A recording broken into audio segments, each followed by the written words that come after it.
Welcome, everybody. This is an interesting mix of people. It's my class on business and government after communism, plus a variety of other people from the Yale community. My class is getting an extra session this week, and we're not charging them any extra tuition. It's a great pleasure to welcome Paulo Zannoni here. He has a long history in Russia, which you'll hear about, but he has a longer history at Yale. When I came here in the 1970s, Paulo was a graduate student in the Yale Political Science Department, several years ahead of me. And he soon took off because he was seduced to go and work for Fiat. And he spent many years working at Fiat, and eventually wound up in charge of Fiat North America, right? Yep. But as communism was collapsing, Mr. Agnelli dispatched Paulo to Moscow to figure out, in 1990, was it? 1990, Yeah. Between 90 and 91. 1990 to Moscow to figure out what was happening, and among other things, whether Fiat should do business in whatever was the Soviet Union was going to become. And Paulo spent almost 3 years there. Yeah.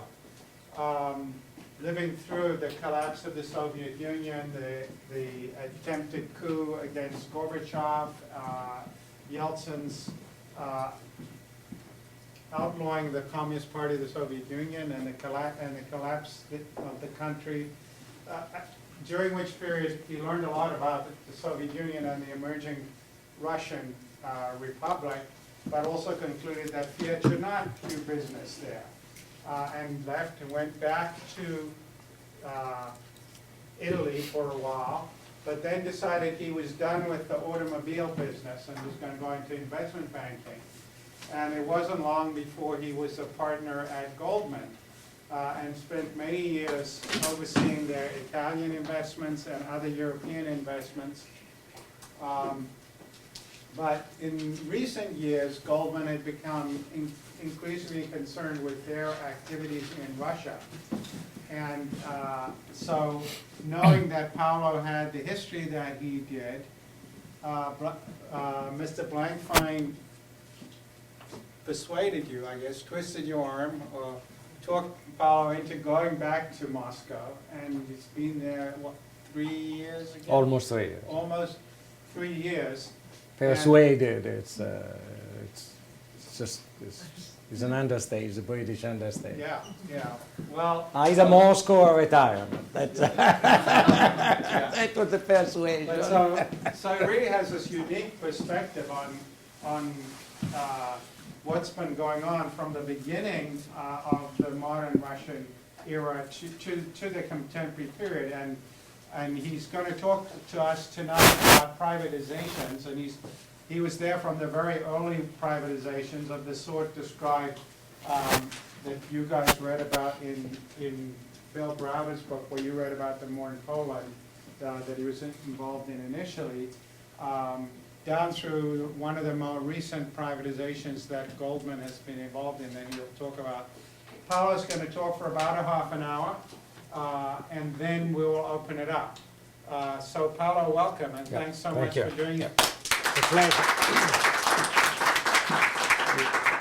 It's always a pleasure, especially for the people in the back of the room. My voice is usually bad, it's very, very low, and so if you don't hear very well, tell me and I will try to shout. As we are discussing with Ian today, most of the time, what you see depends on where you sit. And so Ian has given you some sort of description of my association with Russia. And these two moments that I've been associated with Russia color much of what I'm going to say. And so you should be able to see my biases looking at the two periods, but please ask me as much as you want, because as you have seen from the readings, everybody who's looked at Russia, especially in the last 20 years, sees it totally different things.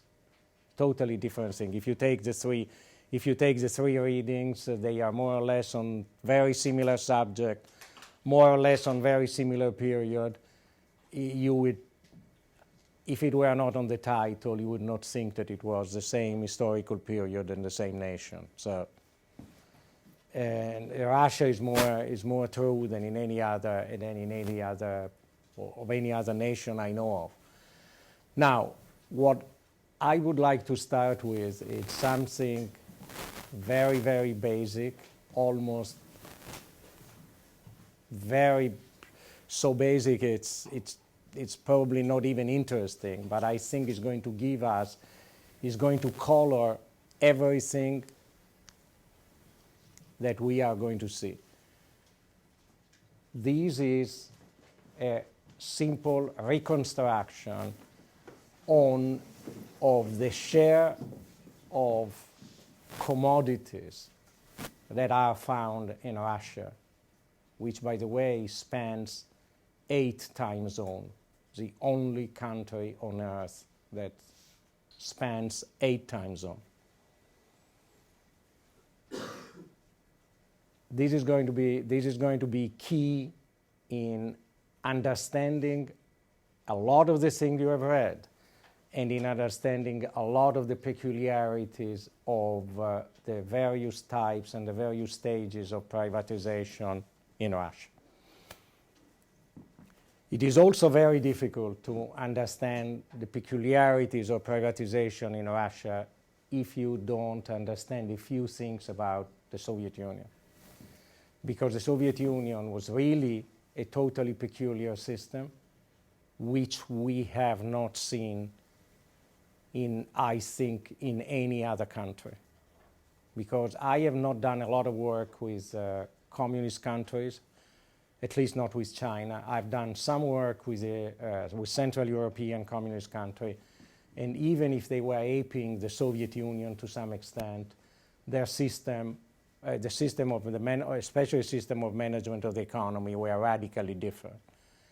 And so, in order to look at some of the characteristics of the Soviet Union, let's try to see it. The Soviet economic system was considering all of economic value in production, all of it. They were only concerned about producing goods, and the ability of the consumers to pay for production was a secondary technical matter. Actually, I will briefly mention it. We can get into that in detail afterward. The Soviet Union was probably the only economic system where you had the national currency was divided into 2 totally different systems. There was one system of supplying currency to the producer, and there was one system of supplying currency to the consumer. And the way these 2 systems were balanced was one of the way to avoid hyperinflation, or to avoid or to have the consumer feel less the scarcity on goods, because the amount of cash that was put in the hand of the consumer was directly balanced and proportional on the amount of goods that were going to be available. And so cash for the consumer, and this is vitally important to understand the process of privatization and post-Soviet Russia. Cash for the consumer was apportioned in such a way as to allow the consumer to buy only the goods that were going to be offered through the production system. And so there were two totally different monetary circuits. One monetary circuit based on cash available to the consumer, and one monetary circuit based on banking available for production. Consumer could not have bank accounts. The only way in which a consumer could buy something was through cash. There were no checks. There were no bank transfer. Cash was really the king for the consumer. Bank accounts and bank transfer were the only way in which the state allocated resources from the budget for the producer. That was everything else starts from these, the only industrial system with two monetary circuits. This is the key to everything. As a result of the management of the economy, when you think about a council of ministers, you think about a council of ministers where you have the Minister of Foreign Affairs, the Minister of Education, the Minister of Defense. Maybe you have the Minister of Industry, but it really does not manage anything. This is not the way the Soviet Union was organized. The Council of Ministers of the Soviet Union, as you can see, had, let's say, political or traditional ministries, and it had technical ministries. And technical ministries were probably 4 times as many as the political ministers. And I'm going to reproduce for you one of the 4 pages that in a 1980 US manual were used to describe, to picture on 2 dimensions the Council of Ministers of the Soviet Union. Fruit and vegetable, electronic industry, electrical equipment industry, education, civil aviation, chemical and petroleum machine building. So most of the structure of the Council of Ministers was charged with administrative management of productive activities. All of them are productive activities. There is a Minister of Fertilizer. Wait a second. This is 1 page of the manual, and after you have another page for the state committees, another page for the Republic Council of Ministers, and another page for the agencies. Can you imagine? There were about 14 million people in the Soviet Union, 10 million people in the Soviet Union, where 14% of the workforce, it was in the previous slide, I think were occupied in management, in the management of economic activities, which meant mostly the management of production. When you think about usually when you think about organization, but in the special case, when you think about the Soviet Union, you have to keep on thinking along vertical lines and along horizontal lines. With the Soviet Union was always a mixture of balance between horizontal activities and vertical activities. It is even better if you think about horizontal and vertical, or if you try to think, tries for me, horizontal and vertical on a 3-dimensional space.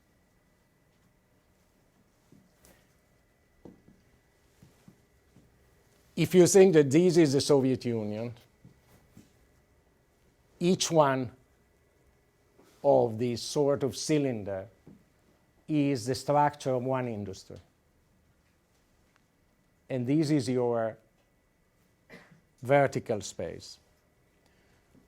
Horizontally, you have the territory.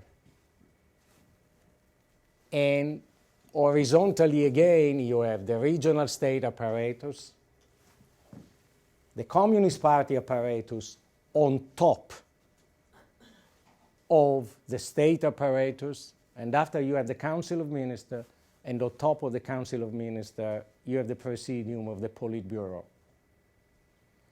So every activity and every coordination goes horizontally and vertically, and goes through administrative structure, industrial structure, and political structure represented by the Communist Party.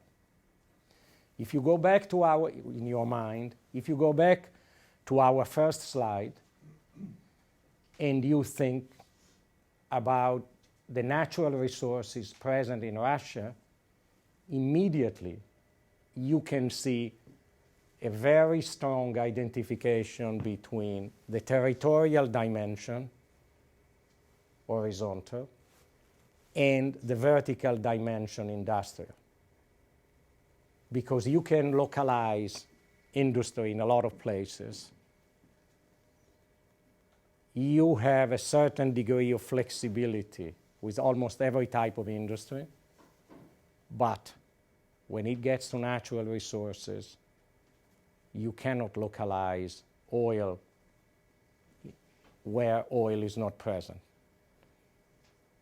And so when you think that the basis of the economy was mostly resource-based, you have an immediate strong identification between this badly drawn cylinder and the territorial base. This is the Soviet Union, and after, when the Soviet Union collapsed, that's the other pyramid that you have.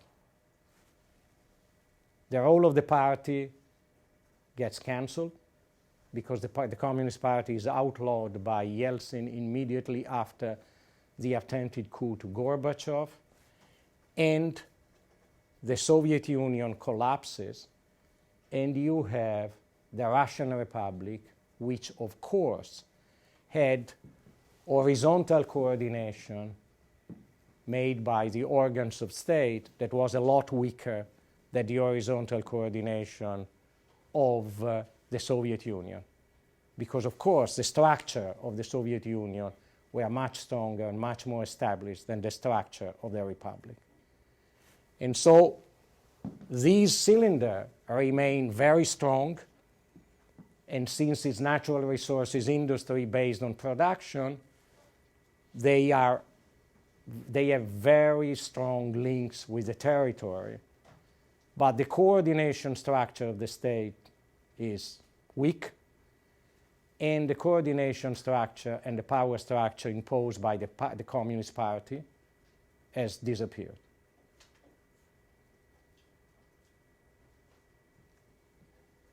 Do you follow me so far, or am I being too dense? Which happens to me very often. In that situation, Yeltsin, Gorbachev first and Yeltsin afterward, and the reformers, Gaidar and his group, start thinking about privatizing. Because of course the system of coordination that they had before doesn't work anymore. The structure of management of the economy that were there before, regardless of, let's forget for a second the ideological components and the fact that these were reasonably pro-market people. Some of them were not so pro-market, and it was a mixture of a lot of ideological and policy orientation, but the situation that you have in front of you is that all the coordinating structure, that cylinders that we saw before are still there, but the structure that coordinates them and manages them is not there anymore. And so clearly privatization becomes one of the alternatives to have management and coordination of the economy. And in order to go through the various privatization processes in Russia, I have divided into three types that are somewhat real and somewhat ideal.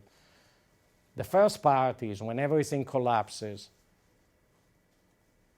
there is no concern about property rights. All that people are focused on is appropriating the cash flow that will come out of those cylinders. Cash flow is a focus. In a system that collapses, will you worry about your property rights? No, you will worry but you see all this cash flow that becomes available.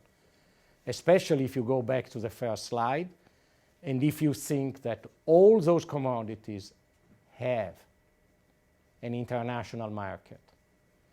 So if you find a way to sell them to the international market, you get out of the trap in which the cash that was allocated to you was allocated from the structure of the Soviet Union to buy the few goods that were available. You get the cash, you get some of these resources, you sell them in the world market, you get the cash flow. Physically, I mean, you get the cash flow. No bank accounts, no banking system.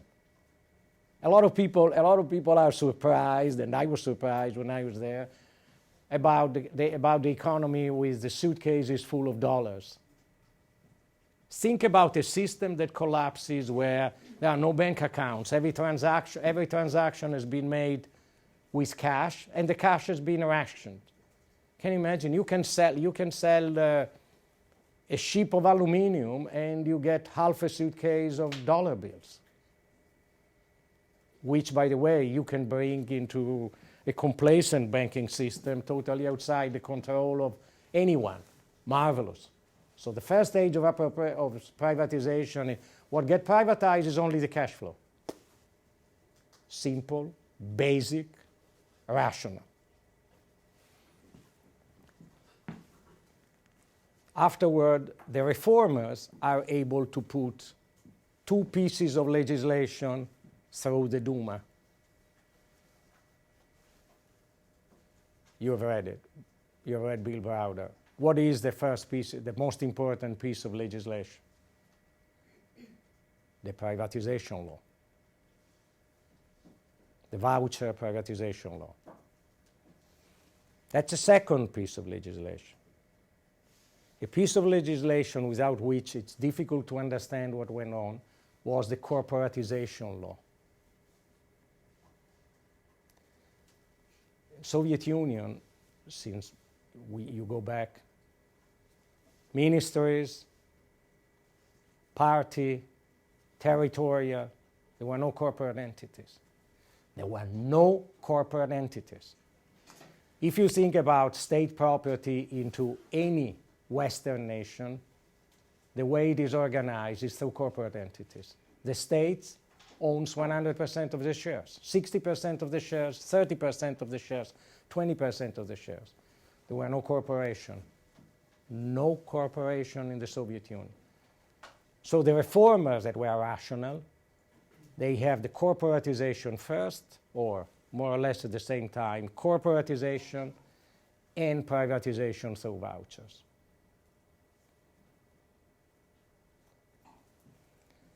They are both important to establish your property rights. And the second stage of privatization is the attempt to switch from trying to control the cash flow to trying to get the property rights.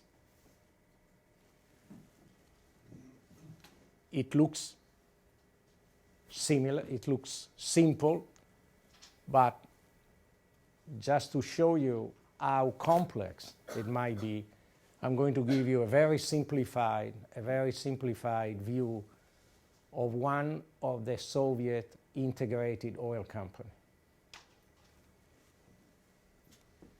Let's suppose that I corporatize, nowhere is written that I corporatize the whole integrated oil company.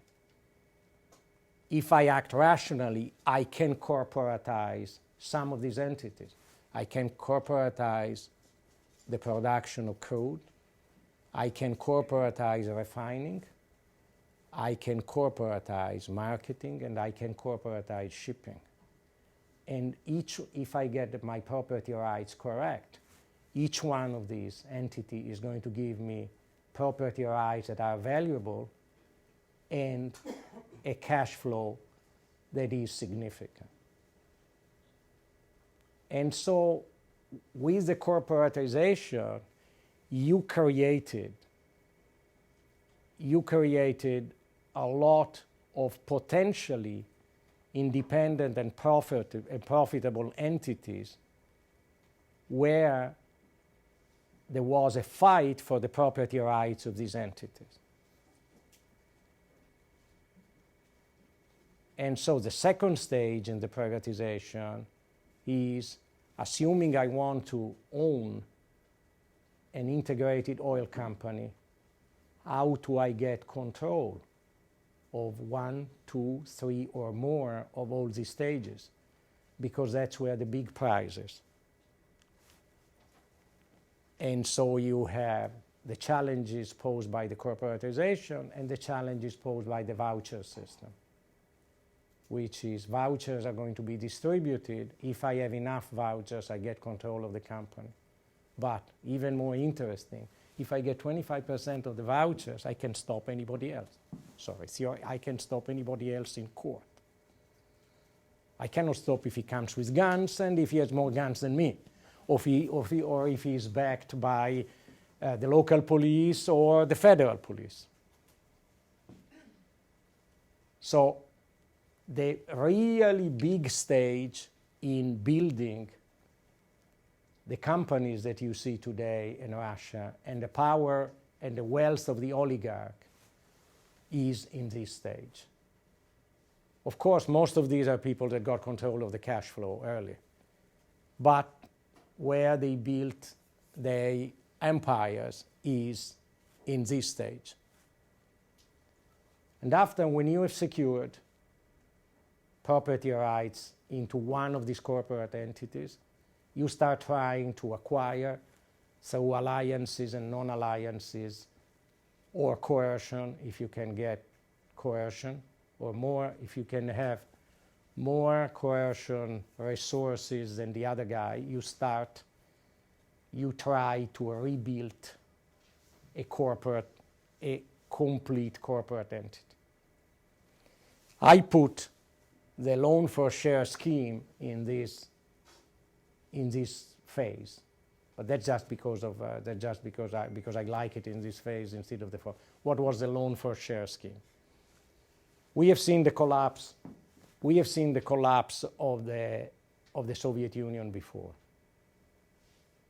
With the collapse of all these entities, where does the state get resources?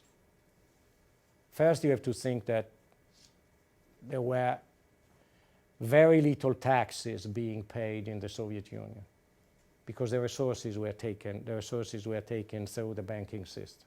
People didn't pay tax. The bank just took part of what's there and redistributed to the state. This whole thing collapsed. The state has no resources. All the resources are private. So a group of people come up with a brilliant scheme and say and approach Yeltsin and say, okay, you have no cash, no tax, but you need to spend for the budget. We will lend you the money. We private people will lend you the money. But, lending is a serious activity. Nobody lends unsecured. And so you give us as collateral the shares into some of the most important companies that are still owned by the states. We loan to you and we take them as collateral. When the state could not pay, they appropriated that collateral. And so legally, the power of the oligarchs, if you want to go to the origin of the power of the oligarchs, come from the fact that with a state that collapsed and it has no economic resources, they have the economic and financial resources. They lend it to the state, and in exchange, the state gives them the shares in some of the most prized companies. Oil companies, Yukos was built like this, Lukoil was built like this, and Norilsk Nickel was privatized like this, and a lot of others. And from this share, you get you get to the third stage, which is you bring the cash flow and the property rights and the control of corporate entities together, and you build the big empires, the big financial and industrial empires. The interesting one is the fourth one, which is the one that Putin and the new Russian structure is trying. They have only done one, and we did it as Goldman. And it's a totally different system, which is they established a state property commission that owns almost every state-owned corporation, and that state property committee decides how to privatize, and they privatize through a selection process of an agent, and that agent has power of attorney from the state and sells the entity that needs to be privatized. There is only one example of a big company being privatized that way, and that example is, and it was done in end of 2013 or beginning 14. I don't know, it doesn't matter, it's a question of a month or 2 months. And that's Alrosa, which is the single biggest producer in the world of diamonds. And there was a tender for being the government agent, and it was Morgan Stanley, us, and JP Morgan that made it to the final 3. And we, as Goldman, were selected as the agent, and we did the privatization. The shares were sold on the Moscow Stock Exchange and the International Exchange. And it was a reasonably successful one, actually very successful. Since then, none has been done. We never finish. I will skip the automobile industry, and I will get to Lenin's revenge. Why Lenin's revenge? Lenin's revenge because in 1916, Lenin published a book called Imperialism. The theory of the book is very basic, very simple, and on the whole not to be discarded.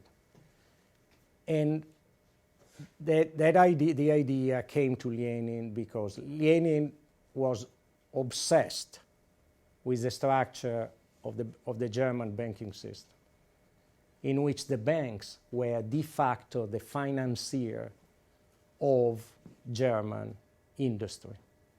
And his theory was that the final stage of imperialism is a triumph of financial capital. Financial capital will end up owning everything, and manufacturing and consumer will be in the end of financial capital. That's the top 10 list of the richest people in Russia in 2004, and the other one is in 2015. Each one of them built the empire through a bank.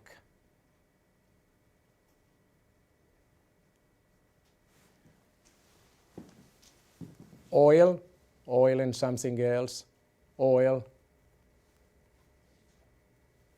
fertilizer and gold, nickel, oil, natural resources of various type, aluminium, oil, coal and steel. The new ones, oil, natural resources of various type, petrochemical, and all of them did it through financial strategy that was used to solve all the problems that we have seen before. So that's the reason why I call it Lenin's revenge. because when the system he built collapsed, it looks like he was right when he wrote Imperialism in 1916. What is that? These are the acronym of 21 security agencies of the Russian Federation. I don't think they are all independent from each other. So independent. They are not branches of the same. So if you look at Russia, you can see 21 different. I'm not putting the police into these. These are real security agents. There is no army. There is no police. These are all security agents.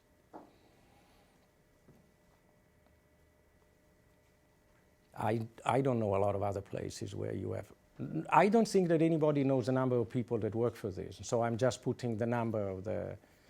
Most of them are national. Most of them are federal and state, and so you find them in every. In every oblast, in every. So, if you want, I'm going to finish with something that is partly serious and partly a joke. We go back to the resources, to the natural resources. Now let's go back to the security agency. Commentators usually say that Mr. Putin doesn't really have a strategy, but he's a great tactician. I don't know him well. Actually, I don't know him at all, and so they might be right, they might be wrong. I'm going to venture you something slightly different, which is that if you think of the Soviet Union as a system was really remarkable for two things. The management of these resources and this security apparatus. The people that we saw before were very smart and very capable and went for this slide. Mr. Putin, even if he didn't have a strategy, he went for these resources.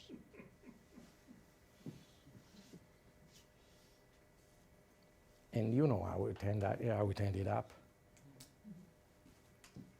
Those resources were incredible resources. I have not put the system of the judge, the tax police, and so on. These are just your normal security apparatus. So it was not such a bad strategy.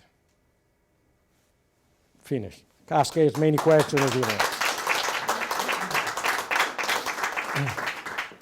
Okay, so we're going to open it up for questions. We do want to pass the. And please, if you want to ask questions on what I've done in the last 3 years and so on, you want to have any idea of how Goldman is able to operate in a system that I've tried to describe, partly serious and partly not so serious. But if you think about it, it's not, I put it as a joke, but it's not.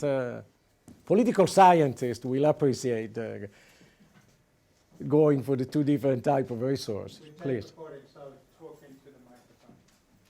Thank you so much for your talk.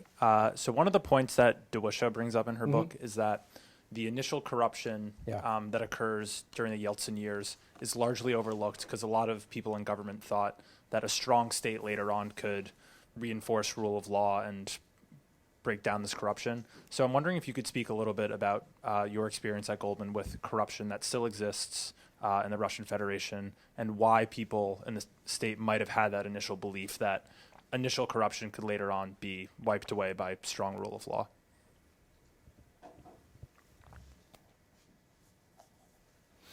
You're asking a tough question. One, because you assume that there is a rule of law.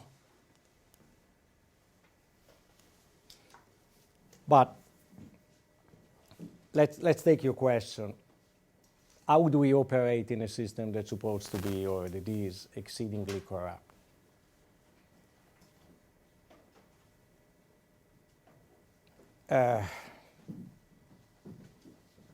we have, and I enforce it very rigidly, we have a system that works the following way. Every business opportunity that it's available goes through a double filter. There is a business filter that is me and some of the business people in London, and we decide if that's a business that we would like to do. Is it profitable? Is it the right thing for? Is it what investment banks do? But before that, there is another group which we call Business Intelligence Unit. And the Business Intelligence Unit, I'm on tape, am I? Yeah, okay. The Business Intelligence Unit is coordinated by a gentleman that retired 4 years ago. He's one of the few people that it's public in the UK. He was the coordinator of the security agencies he came from M16, and he was the coordinator of the various security agencies of the British government. And the selection to decide if the entity that proposes us that particular business that I think it's appropriate for an investment bank are entities that Goldman wants to deal with, it's him. If he says no, I don't care how attractive the business is, we just don't do it. If he says you don't talk to that guy, I don't care. We don't care how attractive the business can be or how wealthy the guy is, we just don't do it. And I don't have those security qualifications, and so sometime I get the evidence that brings him to say no, and sometimes I don't because I don't have those qualifications, those clearances. But that's the way we operate, that's the way I operate, there is no other way. And this is even before the sanction. Now with the sanction, I won't say it's easy, because the sanction people it's clear, they are sanctioned, there's nothing we can do for them. Now, the second part of your question is, do you still do business? Yes, we do business. We do business, and it's a reasonably attractive business, and you can do business that is not tainted with people that are not on the sanction list, and people that are not that your business intelligence unit says that you can deal with.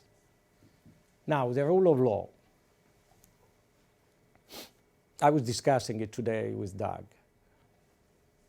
The rule of law might be an exaggeration, but I just wanted to give you a data. It's not more than the rule of law, in my opinion, is the state appropriates,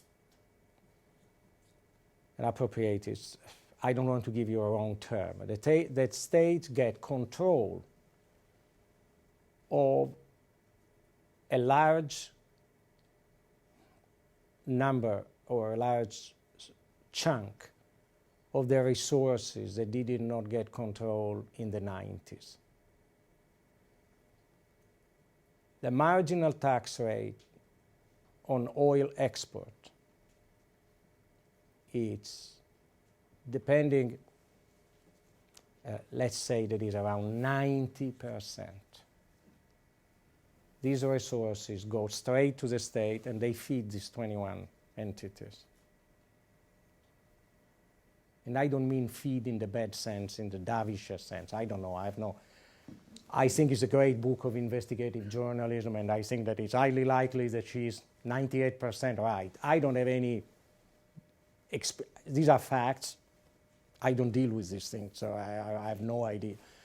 But over 90% of the taxes on oil go to the federal state. That's a lot. That's large. That's large. That gives you a lot of resources in addition to the agencies. And so it's When the you were talking about that this afternoon, you analyzed it showing how the relationship between currency values and oil prices created a built-in hedge for the Russian state. I thought that was an interesting point that might be shared here. Yes.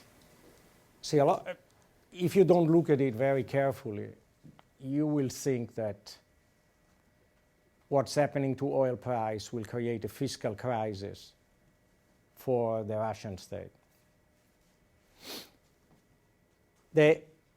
One of the macroeconomic characteristics of Russia is that you will find some, but not a lot of currencies that are so correlated with oil as the ruble.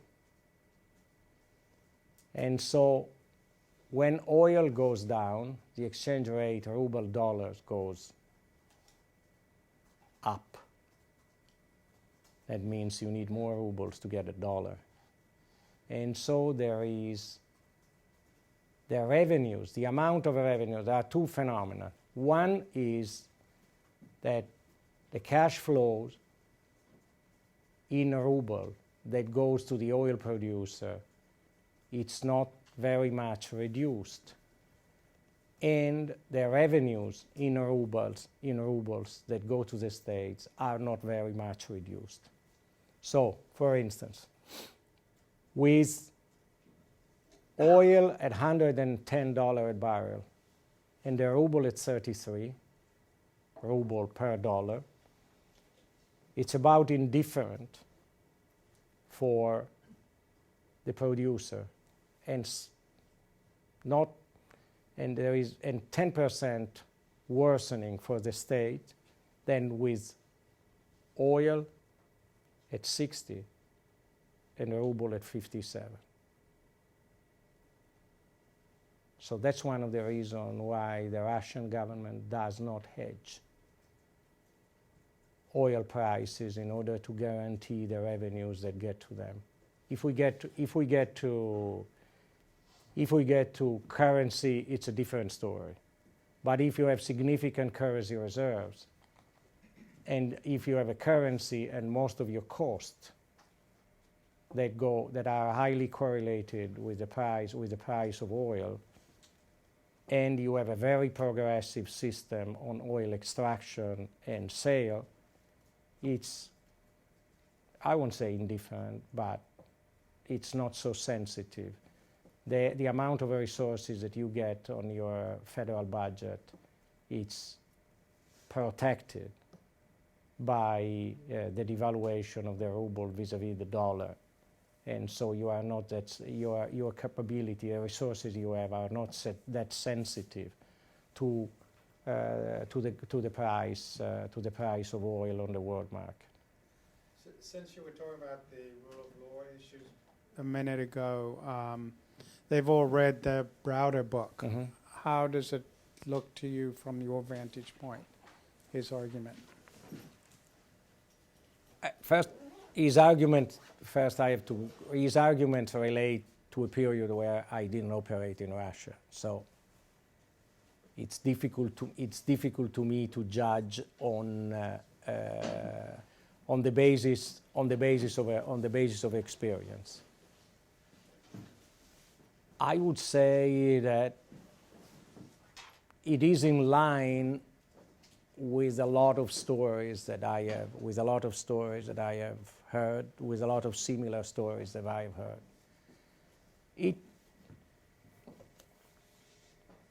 We discussed it. What I find odd, to some extent, is someone that clearly was so capable in understanding the characteristic of the Russian system in the 90s, had so much difficulties in understanding the characteristic of the Russian system after 2000. I still on tape. Am I? I will give you an example. I will try to give you an example. One, BP had and still has BP British Petroleum. It's probably, of the oil majors, it's probably the one that has the biggest Russian footprint. And the Russian footprint of BP was in a joint venture with Alpha Group in TNK BP. When Russia with Mr. Putin and Mr. Sechin decided to get more control of the oil industry,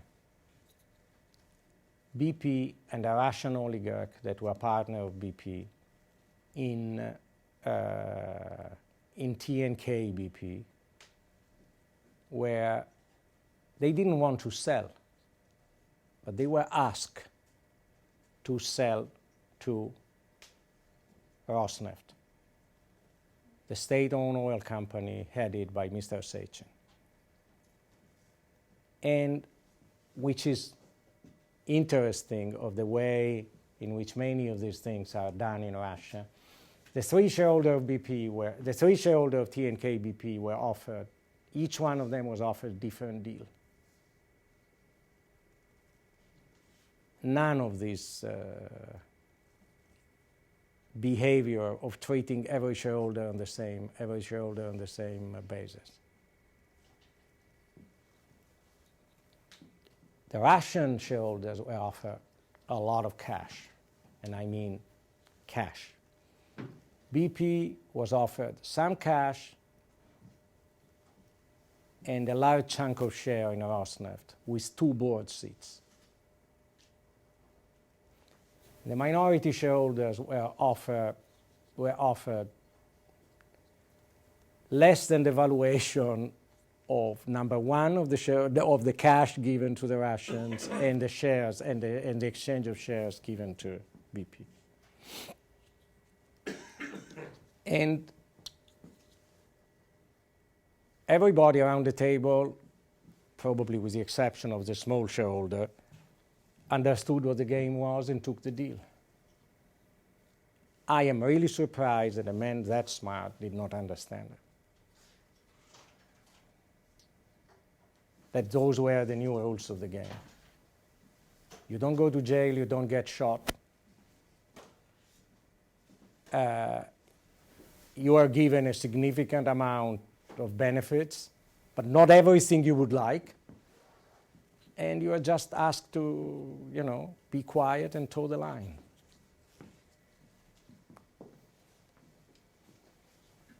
Sorry, I'm very cynical, as you can understand. Doesn't mean I approve. It's just an analytic. I think that approval, or it's a different order. I think that if you are in this kind of line, you have a duty to yourself and you have a duty to the organization you work for to understand exactly what's going on. Afterward, you might decide to play, you might decide not to play, you might decide to get out, you might decide a lot of things. But the duty that you have is to understand exactly what's going on. And there is no excuse for not doing it. You should be in a different line of work if you refuse to do that, or if you don't do it. Sorry. Oh, thank you very much. Sorry, cynicism. It's absolute cynicism. But and there is no value judgment. I'm not criticizing anyone. It's just.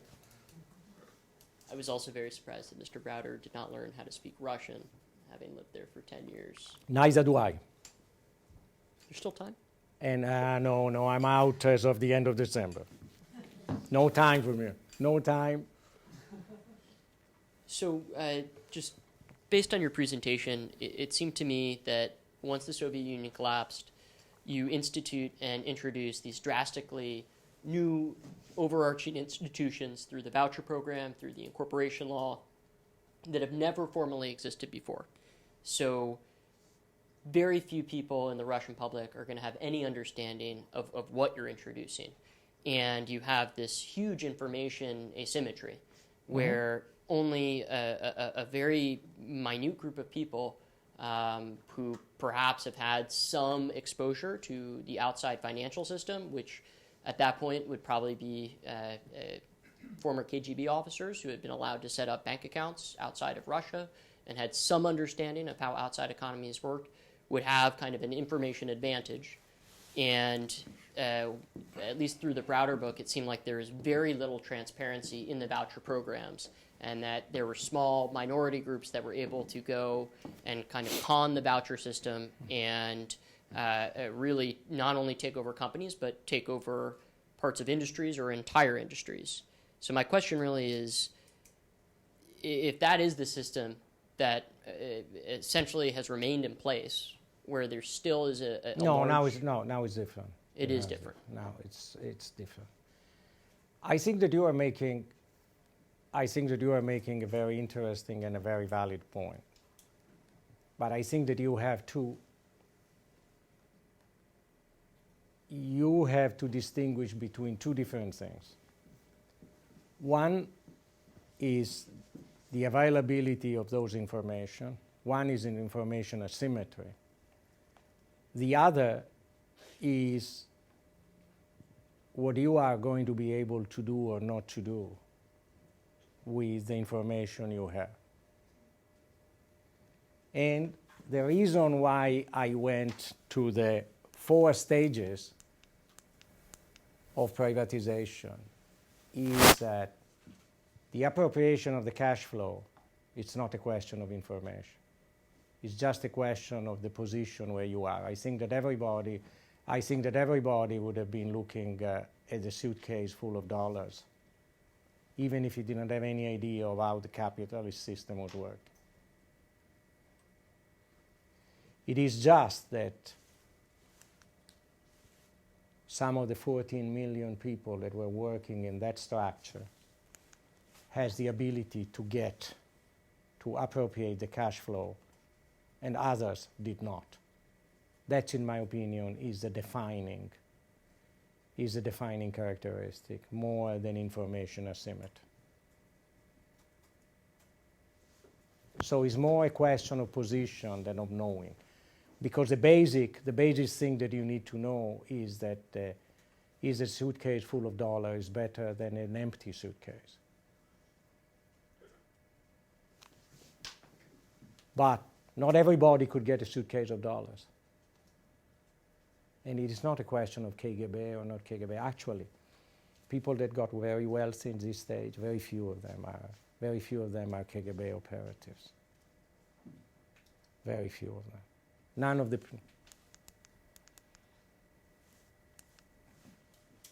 The only one here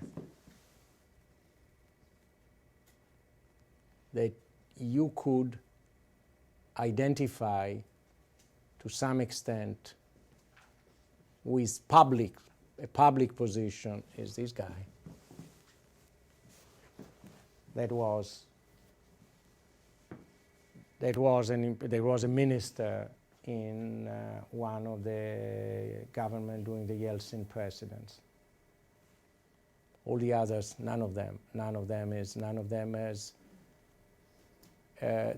has a well-known history with a security agency or history with the government entities.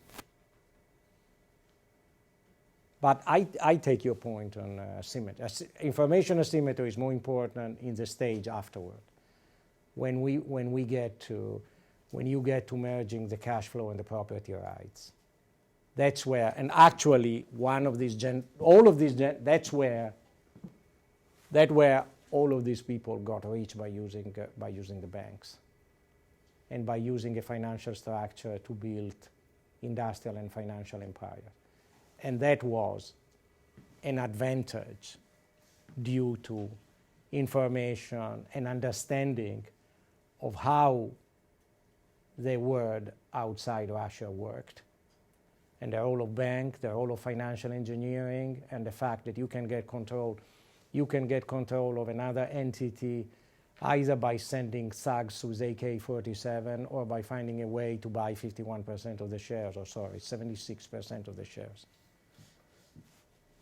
Both not legitimate, but both effective strategies. Right?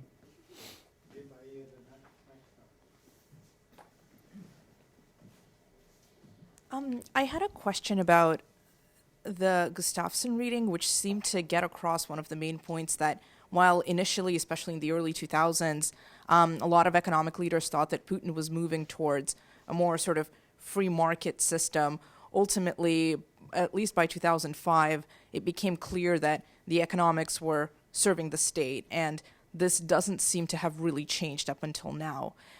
If this is a premise that you accept, what do you think businesses and banks should be doing in Russia, and how should they think of the risk, effectively, that ultimately the economic system is going to be secondary to the state apparatus? Should there be a relationship with the government, with other particular kinds of businesses?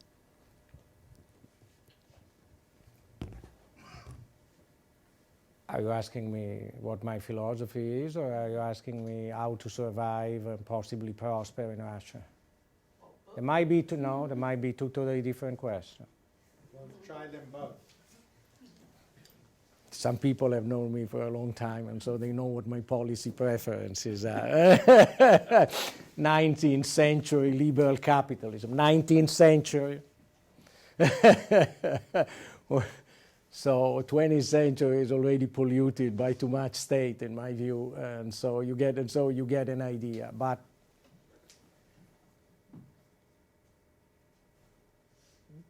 today, if I think it is, depending where you are, depending in which industry you are,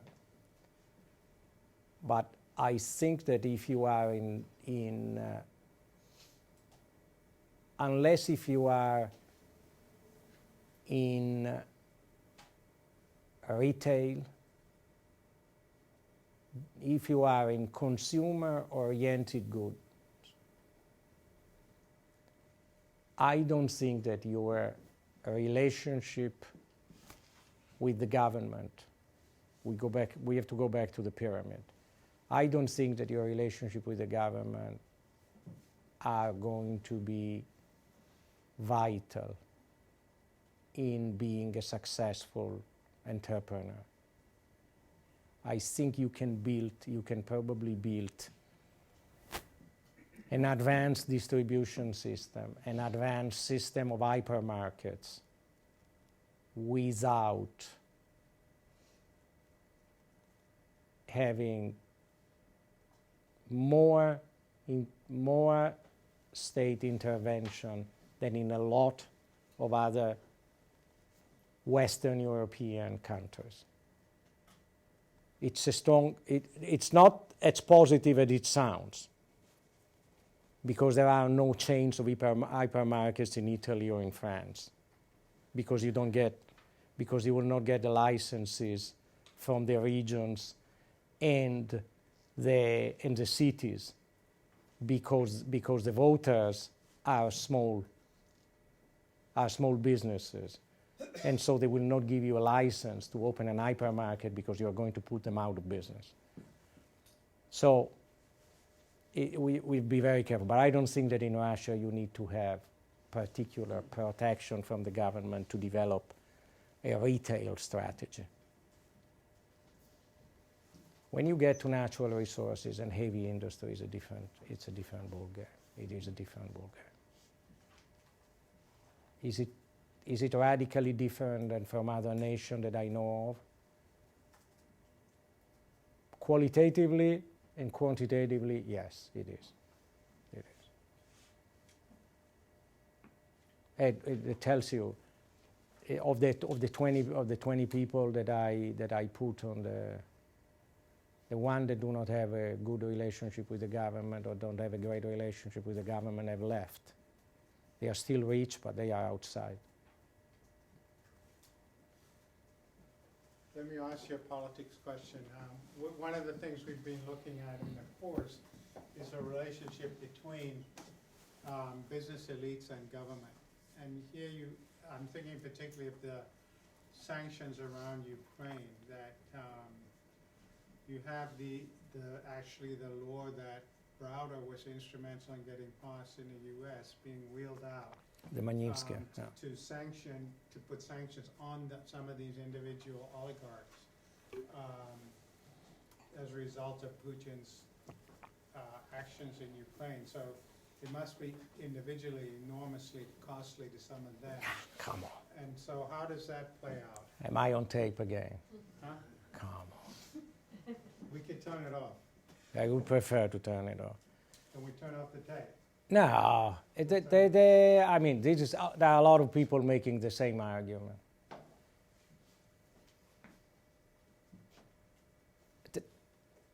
The sanctions are not, one, they are not deadly. Two, they are not causing any inconvenience. They are just redistributed. Even to those individuals? No, I don't think so. Which inconvenience? Quote me an inconvenience.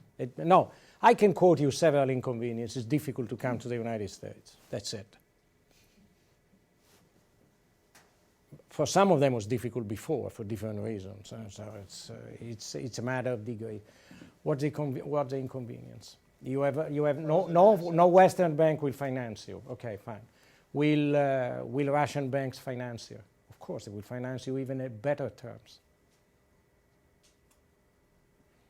Okay, you will not be able to raise equity on the Western stock market. Are you going to be able to get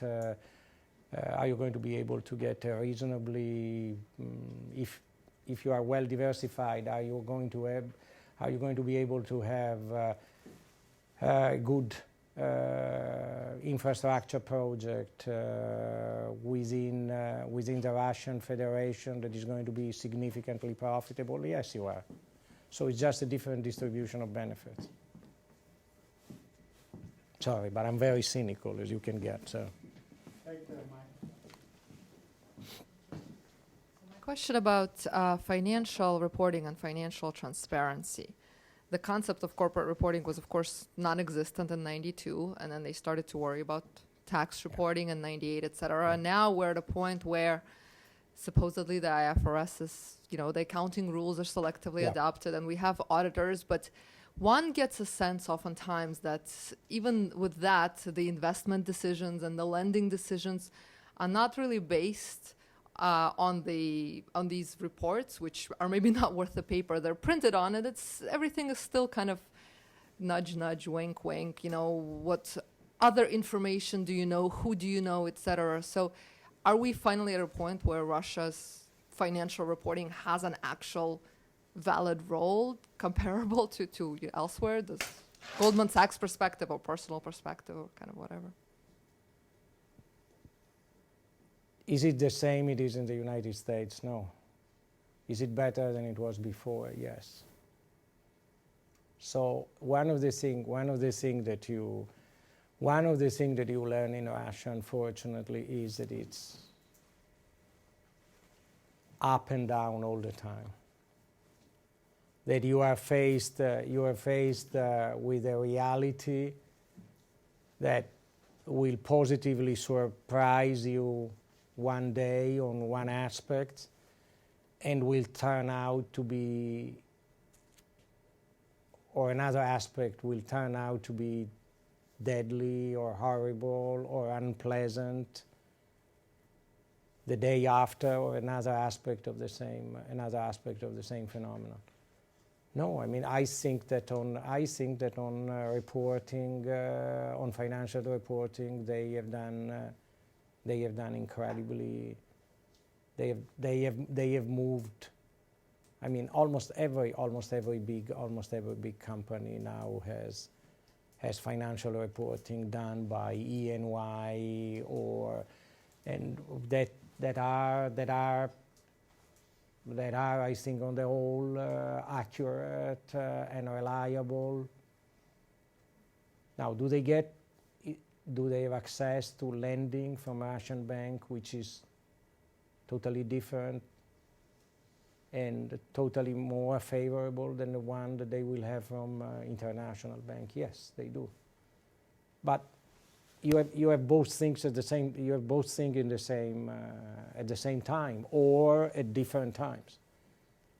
And so it is a more capitalistic system than it was 10 years ago, 15 years ago, or when I went in 91. Of course, miles away, miles closer to, if you draw a continuum, it is miles closer to an Anglo-Saxon type of capital.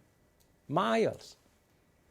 Does it also have all of these all of the characteristics depicted by these books, in addition of the one that I've taught? Yes, but bad and good and different live together in the same nation or in the same system most of the time. Just a brief question. If you take all of that and add the demographic picture, which is pretty grim. I think that they tell me that the demographic is changing a little bit. I don't know if that's true. Somehow getting better? Yeah. They tell me that it's somehow get. It depends what you mean by getting better. You might have different. You might have different criteria here. A lot more. These not on tape. Too many old people and not enough people of working age, and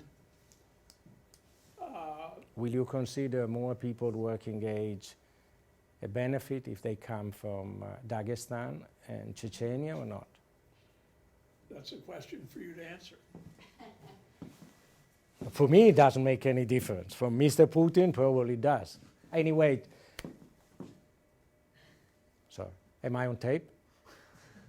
No. So, but they tell me, what they tell me is that, but I haven't seen the statistics, so, and I don't know how reliable it is, but government officials say that it is getting better, and our Russian chief economist tells me that it's getting better. It's not as grim as it was. There is a phenomenon that also people live longer.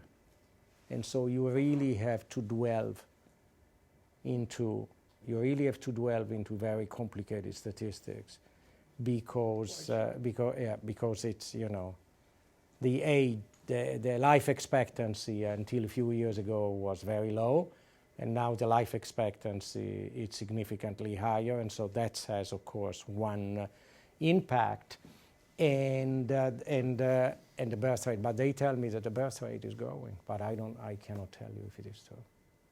I cannot tell you if it is true. It definitely is growing, I think, regardless of every attempt to reduce the number of Chechens. It's definitely growing in the Caucasus, definitely. But no immigration there. Giving you the last question. Okay, do you think these Russian oil companies and defense industries, they're well run? Now they're effectively owned by the state, right? Do you think No. So Rosneft is owned by the state, but Lukoil, for instance, is private. Do you if think we take a big integrated oil company, they are not owned by the state. Lukoil is owned by Mr. Alec Pera. So and by international and institutional investors, because it's quoted on many stock exchanges, including the U.S. stock exchange. So do you think Rosneft is a well-run company? I can't judge. If I have to judge of the multiples it trade, I would say that the market believes it is not well run. But so they're leaving a lot of money on the table by doing this kind of state capitalism. Who is leaving a lot of money? I mean, from an efficiency perspective, they could do better. The whole economy. Yeah. Everybody could do better, but definitely they could do better. On the other hand, again, the Rosneft of today It's doing a lot better than the Rosneft of a few years ago. It didn't even exist a few years ago. So it is difficult to generalize. It is very difficult. It is very, very, very difficult. Every Russian family is unhappy in a different way. Or happy in a, or happy in a different way. Or happy in a different way. Because if you think of the starved consumer that was only get enough cash to buy the few goods that were offered. Few goods, little cash. Little cash, few goods. The reality that they have now, regardless of where you are in the income distribution, regardless of where you are in the distribution of income, it's a totally different world. That's in itself, because sometimes we think that the popularity of Mr. Putin is due to being in Syria or being in